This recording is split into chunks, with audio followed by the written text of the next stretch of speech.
Bienvenue sur la TFM et bienvenue à Question Directe qui reçoit aujourd'hui M. Abdoulaye Rokhaya Wane, expert en communication et stratégiste. M. Wane, merci d'avoir accepté notre invitation. Cette semaine au Sénégal, on a assisté à une scène assez surréaliste, voir un taximan monter sur une passerelle. Le débat a été posé dans les réseaux sociaux, il y a eu beaucoup de réactions, le taximan a été finalement arrêté. Il s'est trouvé qu'il n'était pas le seul à avoir fait cela. Beaucoup d'autres conducteurs ont essayé cette passerelle. Qu'est-ce que cela explique au fond dans la façon dont se comportent les Sénégalais? Merci beaucoup Alassane Samba Diop de m'inviter à Question Directe sur des questions d'enjeu national, parce que la question du civisme ou du comportement du citoyen dans une république est une question d'enjeu national. Il est évident que tout le monde va se plaindre, se scandaliser de ce qui arrive, mais je pense souvent que chez nous, nous avons tendance par rapport aux situations de nous scandaliser, de faire des incantations plutôt que de regarder c'est quoi le problème et de travailler pour le changer. Nous avons de façon générale dans ce pays-là un problème de comportement imputable à plusieurs facteurs. Nous savons très bien qu'aujourd'hui, le rôle du père ou le rôle des pères de famille dans les maisons en termes de présence, de modèle éducatif, sur des comportements civiques, sur des comportements citoyens est défaillant. Je ne suis pas le premier à le dire, c'est un constat généralement. J'aime dire que je vois une différence majeure entre le modèle éducatif que moi j'ai reçu de mes grands-parents, celui de nos pères, et encore aujourd'hui c'est pire. C'est un problème majeur sur lequel nous devons nous arrêter. Pourquoi? Parce que nous formons des citoyens et ce sont ces citoyens qui bâtissent ces pays. S'ils n'ont pas les comportements conséquents pour bâtir un pays, nous irons nulle part. Ça c'est un. La deuxième chose, l'école a également un rôle. Autant les parents ont un rôle, autant l'école a un rôle dans l'enseignement civique, mais je dirais même plus parce que l'école est le canevas par lequel l'État forme ses citoyens, parce que j'appelle moi la pédagogie du développement, parce que nous avons un réel problème de compréhension de c'est quoi la citoyenneté, c'est quoi le comportement.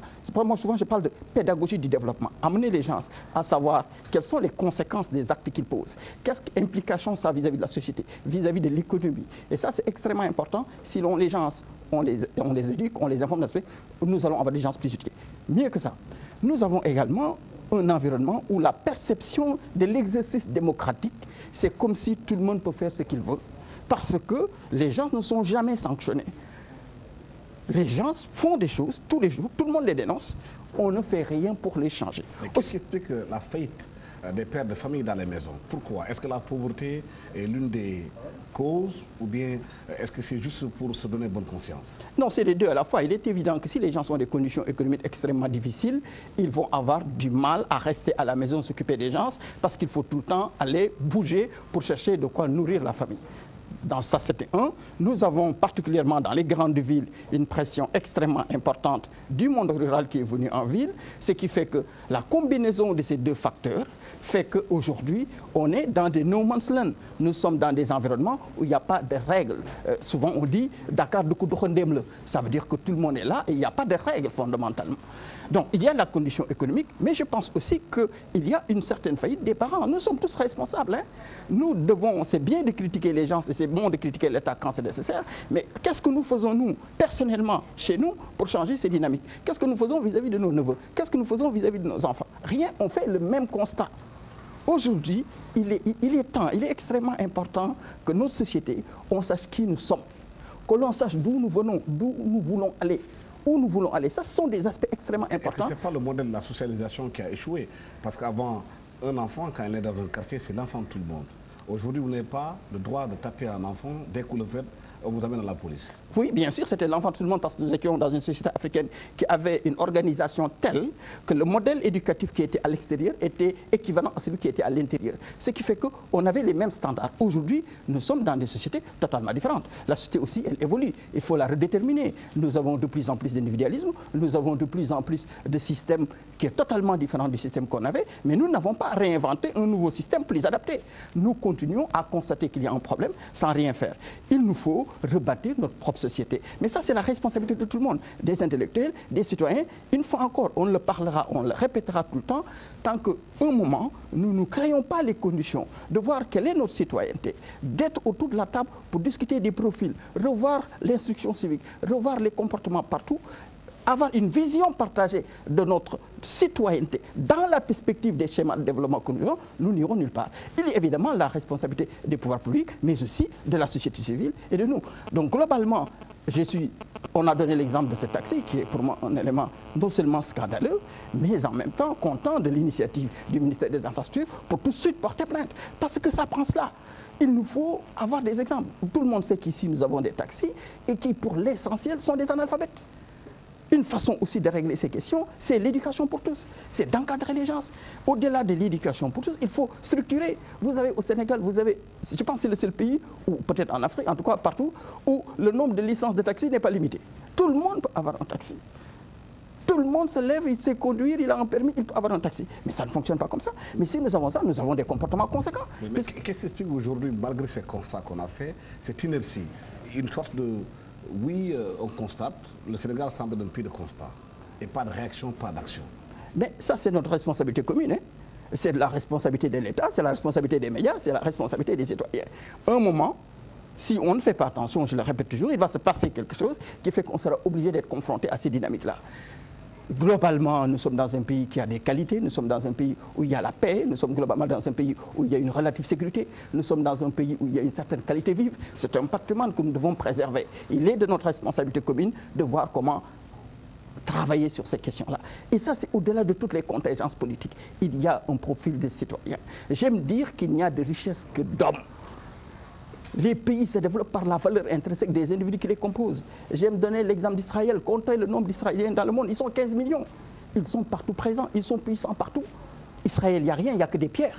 Il n'y a même pas de terre. Elle est en conflit aujourd'hui. Pourquoi? Mais parce qu'on forme les gens dans un profil humain qui se base sur le patriotisme, qui se base sur le civisme, qui se base sur la capacité à se développer. Nous avons une responsabilité chez nous de travailler. Personne ne le fera à notre place. Mais c'est une question problématique. Il faut que ceux qui doivent sanctionner, dans certains cas c'est l'État, dans d'autres cas ce n'est pas l'État, le fassent. Il faut que les citoyens, s'ils ne sont pas d'accord avec les comportements, le fassent. Et ce n'est pas seulement l'exemple des taxis. Tout le monde, je ne dis pas une corporation en particulier, on voit dans tous nos quartiers, des gens viennent s'installer, les gens habitent, on va installer des ateliers de mécaniciens, on va installer tout. C'est possible chez nous. Il n'y a personne qui dit que ce n'est pas normal. Ce n'est pas bon pour la sécurité de nos enfants. On met des eaux, personne n'intervient pour dire mais attends, ce n'est pas bon pour la santé des enfants. On laisse faire. Donc il y a quand même une responsabilité des citoyens par rapport à l'habitat, par rapport à l'environnement, d'établir un certain nombre de règles et de les défendre. La conjugaison de l'action, de la responsabilité des citoyens, la conjugaison de l'autorité de l'État pour faire respecter les choses devrait nous amener à corriger un certain nombre de choses. Mais pourtant, le 23 juin, avec la nouvelle alternance, on a entendu beaucoup de choses par rapport à ces... quoi faire pour changer le comportement. Yaramar avait théorisé ici ce qu'on appelle le nouveau type de Sénégalais, mais après on a l'impression qu'on est revenu à la façon de faire hanté. Non, attends, il y a deux choses. Je ne pense pas que c'est parce qu'il y a un événement, des événements qui marquent, qui nous montrent qu'effectivement, il y a l'expression d'une citoyenneté qui veut un certain nombre de choses. Ça, c'est une chose. Vouloir changer des choses sur le plan politique, vouloir changer des choses sur la façon dont nous sommes managés est une chose. Le comportement de l'individu dans son comportement citoyen, dans ce qu'on attend de lui en disant cet enfant-là est un enfant bien élevé. Pourquoi en Afrique on disait que telle personne est bien élevée? Parce qu'il portait dans son comportement et dans son exemplarité des attitudes que la société africaine considérait comme étant un modèle référentiel. Aujourd'hui, on ne le voit nulle part. Pourquoi cet enfant-là était élevé, avait des parents, avait des racines, avait un environnement, il y avait des gens qui pouvaient lui parler. Aujourd'hui, nous sommes dans des environnements où la seule chose qui intéresse les gens, ce ne sont plus des valeurs. Tout le monde sait que nous sommes dans une période totalement de règne des antivaleurs. C'est l'argent qui impose tout, c'est la politique aérienne qui impose tout, c'est le vedettariat qui impose tout. Et c'est un problème. Mais quelle est la responsabilité des politiques, des échelons de l'État sur cette destruction des valeurs au Sénégal? Mais la responsabilité, elle est une fois encore partagée. Mais il est de la responsabilité de ceux qui ont prétendu pouvoir diriger le pays, ce qu'on appelle l'élite politique, quand elle est au pouvoir, de créer les conditions pour changer les choses. Elle seule ne peut pas le changer, mais elle a une capacité de canaliser des énergies, de canaliser des moyens, d'établir une dynamique que les gens vont suivre pour améliorer les choses. Cela est, à mon avis, extrêmement important. Est-ce qu'elle peut changer grand-chose au moment où elle est dans une situation de chercher ce qu'on appelle un deuxième mandat, quand les gens s'installent, au lieu de mettre des réformes qu'ils doivent faire, ils sont en train de chercher le deuxième mandat. C'est la gestion des pouvoirs politiques qui les intéresse le plus. En partie, vous avez raison. Nos politiques, de façon générale, dès qu'ils ont un mandat, pensent au prochain mandat. Pourquoi? Parce que nous sommes dans un environnement où, une fois encore, la partie de la classe politique dominante, c'est la classe politicienne, qui ne survit que des pouvoirs sans avoir une valeur ajoutée particulière à apporter à notre développement. Sous cet aspect, vous avez raison. Sous un autre aspect, l'État établit un certain nombre de choses. C'est la responsabilité de ceux qui gèrent le pays de regarder quels sont les problèmes. Mais là, on parle de problèmes qui ne sont pas gérables sur le court terme. On parle de projets de société à gérer sur un horizon de 10 ans, 15 ans, 20 ans. Mais au moins, assoyons-nous pour dire quel type de citoyenneté nous voulons avec les schémas de développement que nous voulons. Entendons-nous tous, créons les conditions pour que l'instruction civique revienne à l'école, créons les conditions tous pour que nous-mêmes qui voulons que les choses changent. Moi, je donne un exemple. Il m'arrive, par exemple, dans certains cas, une fois par 2 mois, c'est mon cas, ce n'est pas un bon exemple, hein, de réunir des neveux à moi pour échanger sur le Sénégal, sur la vie, sur beaucoup de choses dans le monde. Pourquoi? Parce que je vois que dans mon entourage, les gens ont besoin de plus de coaching, les jeunes ont plus d'échanger avec les adultes pour faire de meilleurs choix. Ils ont besoin d'être plus conscients sur un certain nombre de choses. Je le fais à mon niveau parce que j'ai vu dans mon environnement que c'était nécessaire. Il y a peut-être d'autres personnes qui font la même chose. C'est cette combinaison de ce que l'État doit faire avec les gens et ce que nous, les citoyens, devons faire. Parce que Alassane Samba Diop, aujourd'hui, vous animez une émission, vous êtes journaliste reconnu, vous avez une certaine dimension. La société vous a donné beaucoup pour que vous en soyez là. Il est de votre responsabilité, vous également, d'accompagner la société. La valeur ajoutée que vous donnez à la société, c'est quoi? C'est ce que vous utilisez de votre expertise et de votre temps pour aider vos neveux et d'autres à mieux comprendre les enjeux, à suivre ce qu'on appelle le bon chemin. Si chacun, à son niveau, contribue de cette façon, c'est la combinaison de ça qui fait une richesse nationale. Et de ce point de vue-là, il est imparable que nos autorités doivent travailler de façon claire à amener ce débat. La question de la citoyenneté, pour moi, ne se règle pas en un mandat, mais à mon avis, ça devrait être une question posée en débat à l'intérieur de ce mandat, par exemple, du régime actuel du président Sall, et qui permettrait, de façon générale, de sortir là des schémas de questionnement et adresser un certain nombre de réponses qui permettraient à la société de faire un progrès sur ces questions-là. Mais si on est dans un pays aujourd'hui où on voit l'élite, ceux qui doivent être demain les gestionnaires du pays, à l'université Cheikh Anta Diop de Dakar aujourd'hui, se comporter la façon dont ils sont comportés avec le président de la République, en caillassant son véhicule, et qu'aujourd'hui on trouve encore des gens dans la société qui disent oui, il faut faire des maslas, il faut essayer d'arranger ça. Est-ce que ça, c'est des choses qui peuvent aider à faire avancer le pays? Non, ni l'un ni l'autre. D'abord parce qu'il faut totalement se scandaliser de voir que le président de la République est une institution. Nous devons au président que nous avons tous élu, en tout cas que la majorité des Sénégalais ont élu, et qui aujourd'hui est dans la poste circulaire, nous lui devons respect et considération. Nous devons l'accompagner, nous devons le protéger. Parce que tout ce qui arrive au président de la République déstabilise le Sénégal et ce n'est pas bon. Cela est une chose. La deuxième chose, c'est qu'également, nous sommes dans un environnement déterminé qui s'appelle l'université. Nous connaissons tous l'histoire estudiantine du Sénégal. J'ai été dirigeant du mouvement d'élèves, d'autres le sont. Et l'on sait que l'Université de Dakar, depuis toujours, a été politisée. Cela est incontestable. Que le président de la République aille visiter, c'est très bien. Diouf l'a fait à sa façon, Wade l'a fait à sa façon. Aujourd'hui, le président a allé à un autre niveau. Mais vous savez, aujourd'hui, nous sommes dans un pays où tout est politisé. Vous avez beaucoup de militants politiques, responsables politiques dans ce pays, qui plutôt que d'aller à leur base, s'occuper de la vie des gens, de leur citoyenneté, développer le militantisme à la base, cherchent les événements pour se faire voir par le président de la République. Ça amène une surenchère de politicaillerie qui fait que chacun tire de son bord et la masse critique de ces surenchères amène une politisation d'une activité qui ne devait pas le faire et cette politisation amène des conséquences dans un environnement comme l'université. Chez nous, il arrive souvent des choses et nous passons le temps à critiquer ou à faire des incantations. Mais chaque fois qu'il arrive une chose, notre responsabilité est de l'analyser froidement pour voir qu'est-ce qui est bon là-dedans, qu'est-ce qui n'est pas bon, qu'est-ce qui est à l'origine du problème et d'adresser des questionnements pour qu'à la prochaine étape, on puisse éviter ces choses. C'est comme ça qu'une société évolue.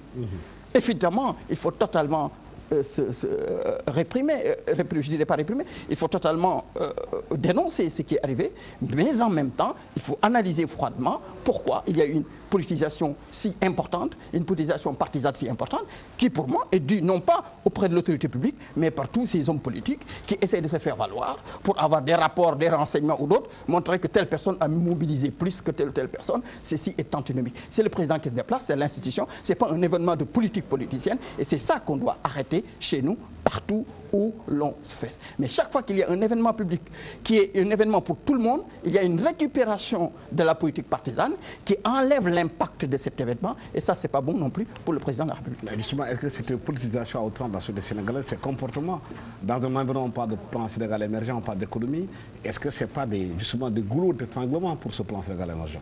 Non, c'est des goulots d'étranglement pour n'importe quel plan on ferait au Sénégal. Quel que soit le plan qu'on amènera au Sénégal.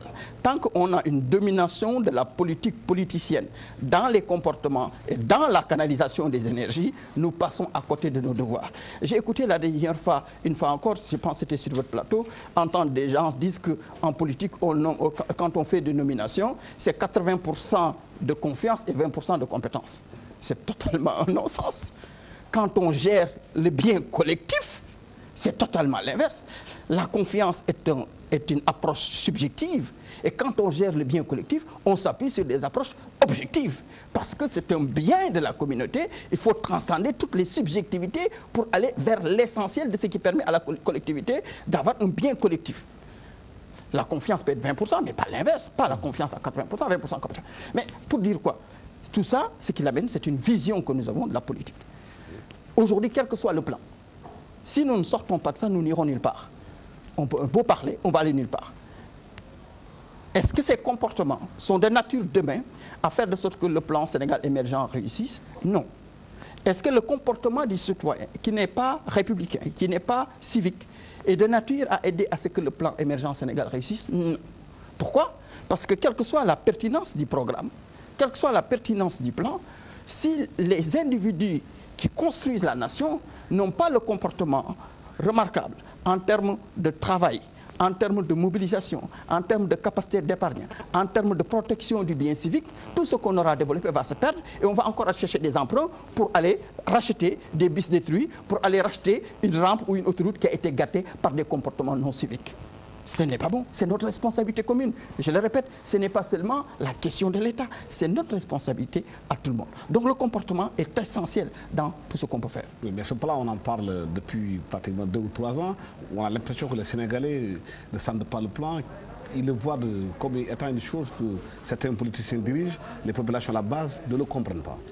Ben, ça, c'est la responsabilité de l'État. Si l'État a un plan, il est de sa responsabilité que la perception sur son plan soit en adéquation avec ce qu'il veut. Si les gens ont une perception différente, il y a incontestablement un problème de stratégie ou un problème de communication. Mais ça, c'est autre chose. Sur le plan Sénégal émergent, moi je répète ce que j'ai déjà dit, je crois que j'ai déjà dit, je pense que le plan Sénégal émergent est un bon plan. Et je pense aussi que les personnes à qui on a donné la capacité de gérer le plan Sénégal émergent sont des personnes compétentes. Cela est une chose. Mon regard sur le plan Sénégal émergent, je le regarderai sous 2 aspects. Lesquels? Qui sont critiques, mais critiques dans le sens d'améliorer ce plan. Parce que pour moi, un plan, quel qu'il soit, ou une stratégie, quelle qu'elle soit, elle n'est pas figée dans le temps, elle doit être ajustée. Sinon, elle n'a pas de raison d'être. Dynamique. Elle doit être dans une dynamique d'ajustement perpétuel. Prenons un exemple. On a beaucoup parlé, d'entente, en PPP, par exemple, sur de nouvelles cités à construire, sur le pôle de Diamniadio. C'est bien, on est dans des bâtiments. Les financements, en partie, on va regarder, il y a des choses qui ont été faites avec la Turquie, il y a des choses qui sont faites avec le Maroc, il y a des choses qui sont faites avec la Chine. Mais pourquoi nous avons sur le PSE un rapide succès sur ces projets-là? C'est très simple. Ce sont des pays qui sont des constructeurs. Ces pays, si vous faites un PPP ou vous le voulez le réaliser à financement presque à taux concessionnel, que ce soit la Turquie, que ce soit le Maroc ou la Chine, ils appuient financièrement leurs entreprises. Pourquoi? Parce que c'est de l'exportation pour leur pays. Quand vous construisez, vous êtes du Maroc, demandez aux sociétés sénégalaises, les sociétés marocaines vont aller quasiment tout chercher au Maroc parce que vous avez toutes les industries marocaines. Donc, le projet est certainement accompagné en termes de financement PPP, mais pour l'autre partie, c'est pour financer l'exportation de ces pays. Ici, la valeur ajoutée, elle est faible. Si j'étais l'État, une des questions que j'adresserais, c'est comment je fais pour ces projets, de toute façon ils sont importants, comment faire pour capitaliser là-dessus dans l'économie nationale. Nous savons tous que nous avons un problème par rapport à l'industrialisation de ce pays. Nous savons tous que dans le bâtiment, il y a beaucoup de produits industriels qui entrent dans le bâtiment. Mais moi, je peux regarder la masse critique de ce qu'il faut faire en BTP. Si j'ai un partenaire qui s'appelle le Maroc et la Turquie, un des incidents, je vais exiger que les choses qui sont à l'intérieur, que ce soit des prises électriques, des choses qu'on peut utiliser dans le bâtiment, qu'on puisse les réaliser, ce qu'on fait dans le PSE, qu'on puisse réaliser ces choses au Sénégal pour encourager l'investissement. Donc il y a dans le PSE une façon d'une appropriation nationale sans servir comme levier pour créer les conditions demain qu'on ait de petites industries qui fassent des choses. Mais tel qu'on le fait, on n'a pas de valeur ajoutée à part réaliser des bâtiments. Reste à voir si les bâtiments ont fini d'être réalisés, les gens auront la capacité de l'acheter, ça c'est un autre débat.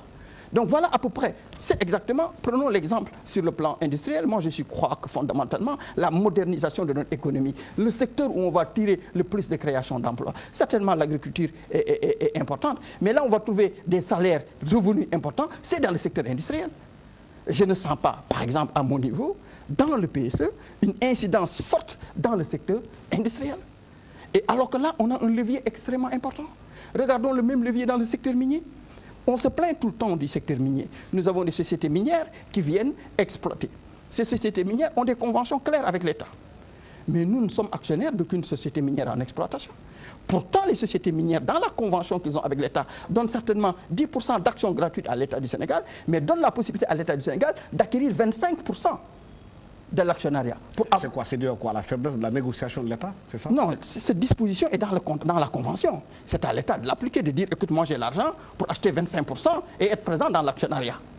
Et c'est comme ça que tu vas impulser une dynamique dans le secteur minier, dans la gestion plus optimale de tes ressources. Je ne parle pas dans le vide, je donne l'exemple de la Mauritanie. La Mauritanie est économiquement moins importante que le Sénégal. La Mauritanie a la SNIM qui fait le fer.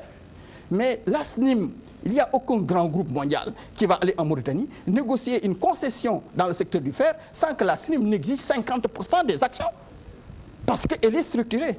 J'en sais quelque chose puisque mon cabinet conseille un certain nombre de groupes extérieurs. Le problème au Sénégal, c'est quoi? Ben ça, c'est la volonté politique. C'est à l'État de définir des stratégies.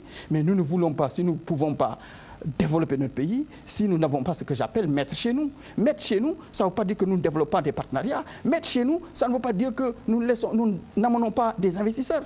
Nous l'amenons dans les conditions les plus profitables à notre économie. Cette vision-là, je ne la sens pas beaucoup dans le PSE, malgré les bonnes choses qu'on y trouve. Mais est-ce que la prise de conscience elle est faite au niveau de ceux qui gèrent le PSE pour savoir justement ce qu'il faut faire? Bon, ça, très sincèrement, les gens avec qui j'ai eu l'occasion d'interagir, j'ai partagé mes points de vue. Mais pour moi, les gens ont une vision, l'État a sa vision. Mais sur ces points, moi je pense que demain, nous devons travailler là-dessus. Dans ce pays, on doit donner un coup extrêmement important à l'industrialisation. Je ne sens pas une approche conséquente dans ce sens-là. Nous sommes un pays qui passe notre temps à importer de la nourriture. Beaucoup de choses que nous importons peuvent être en substitution fabriquées ici. Et de ce point de vue-là, il y a des leviers que l'État peut mettre en place pour aider à l'industrie. L'industrie ne va pas se développer par génération spontanée. Partout dans le monde, c'est le concept de l'État pro, je le répète. C'est un État qui est promoteur de son économie et de ses industries. Je cherche des moyens, des systèmes pour que tout ce qu'on amène ici, l'entreprise sénégalaise puisse en profiter le maximum. En termes clairs, l'État doit appuyer le secteur privé sénégalais pour pouvoir investir. Mais c'est essentiel, c'est ce que font tous les pays du monde. Il n'y a pas un pays qui n'a pas de stratégie conséquente pour accompagner son secteur privé, pour tirer son épingle du jeu de tous les investissements qui se font dans les pays. Mais regardez en Tunisie, qu'est-ce qu'on exige aux partenariats internationaux en pourcentage. Regardez au Maroc. Il ne faut pas réinventer la roue. Il y a des instruments qui sont créés. Ils doivent créer les conditions d'une richesse nationale en appuyant le secteur privé dans des secteurs pointus tels que l'industrie, dans les autres secteurs. Mais dans ces pays, le constat qu'il y a un consensus qui est national par rapport à la stratégie qu'ils vont mettre en place. Mais ça, on n'a pas besoin de consensus. Le président de la République, l'État du Sénégal, peut décider demain d'établir des critères qui nous permettent de capitaliser davantage. Mais tel qu'on le voit, on ne voit pour le moment que Paul Diamniadio et on ne voit que bâtiment. Mais j'ai dit, supposons même que tous les bâtiments sont faits. Reste à voir qui va avoir l'argent pour aller les acheter. Ça, c'est un autre débat. Mais j'ai dit, il y a des choses qui sont bonnes, qui sont faites, et je pense que les gens qui sont nommés pour s'occuper ont les compétences pour accompagner le process, mais dans mon analyse, il y a un certain nombre de choses sur lesquelles nous devons travailler davantage pour bonifier le PSE. Voilà. Abdoulaye Rokhaya Wane, merci d'avoir été avec nous sur ce plateau de la TFM et à Question Directe. Vous êtes expert en communication, stratégiste. Nous parlions de l'actualité ici au Sénégal, des difficultés de ce pays et comment faire pour trouver la bonne formule pour sortir le pays des difficultés dans lesquelles il est en train de se mouvoir. Merci à toute l'équipe technique de m'avoir accompagné pour la réalisation de cette émission. Merci vous qui êtes de chez vous, qui ont suivi cette émission.